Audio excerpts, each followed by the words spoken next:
বাঞ্ছারামপুরে শহীদ জিয়াউর রহমানের ৪৪তম শাহাদাত বার্ষিকী উপলক্ষে কোরআন খতম ও মিলাদ মাহফিল। বাঞ্ছারামপুর থেকে আলমগীর হোসেন। কসবা টিভি, হৃদয়ে বাংলা। ব্রাহ্মণবাড়িয়া জেলার বাঞ্ছারামপুর উপজেলা মিলনায়তন শুক্রবার শহীদ জিয়াউর রহমানের ৪৪তম শাহাদাত বার্ষিকী উপলক্ষে কোরআন খতম ও মিলাদ মাহফিল অনুষ্ঠিত হয়।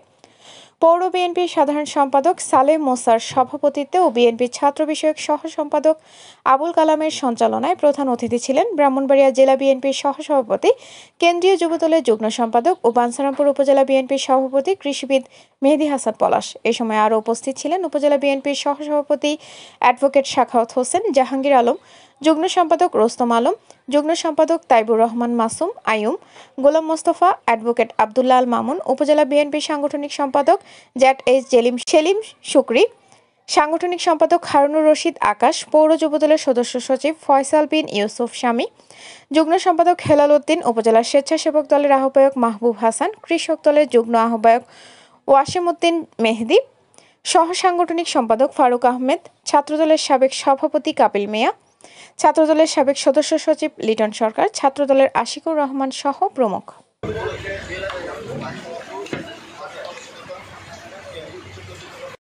আল্লাহ তেলাওয়াত, জিকির, আজকার, মিলাদ, কিয়াম যা কিছু আমাদের পক্ষ হতে আদায় করা হয়েছে, ভুল ত্রুটি ক্ষমা করে যা কিছু কবুল আর মঞ্জুর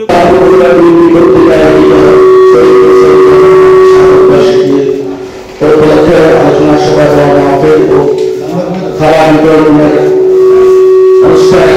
সম্মানিত সভাপতি, ব্রাহ্মণবাড়িয়া জেলা বিএনপির অন্যতম সদস্য মঞ্চ উপস্থিত রয়েছেন ব্রাহ্মণবাড়িয়া জেলা বিএনপির সভাপতি বিষয়ক সম্পাদক অ্যাডভোকেট আব্দুল্লাহ মুন্সির, ব্রাহ্মণবাড়িয়া জেলা বিএনপির অন্যতম সদস্য মুস্তফা, বাঞ্ছারামপুর উপজেলা বিএনপির সভাপতি আবুল আলম, জাহাঙ্গীর আলম এবং শাহাদ হোসেন সহ বাঞ্ছারামপুর উপজেলা বিএনপির যুগ্ম সম্পাদক তাইবুর রহমান মাসুদ সম্পাদক শক্তি শেখ এবং হারুনুর রশিদ আকাশ সহ বাঞ্ছারামপুর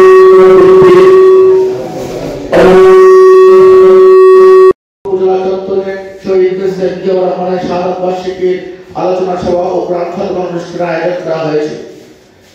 আমি দীর্ঘ 15-16 বছর পর আজকে যেহেতু আমরা উপজেলা চত্বর এবং উপজেলা অডিটোরিয়ামে আলোচনা সভা করার সুযোগ পেয়েছি, সেই কারণে মহান রব্বুল আলামিনের প্রতি শুকরিয়া জ্ঞাপন করছি। নেতৃবৃন্দ, আমরা 15-16 বছর কেন এখানে আলোচনা সভা করতে পারিনি সেটা আমাদের জানা দরকার। কারণ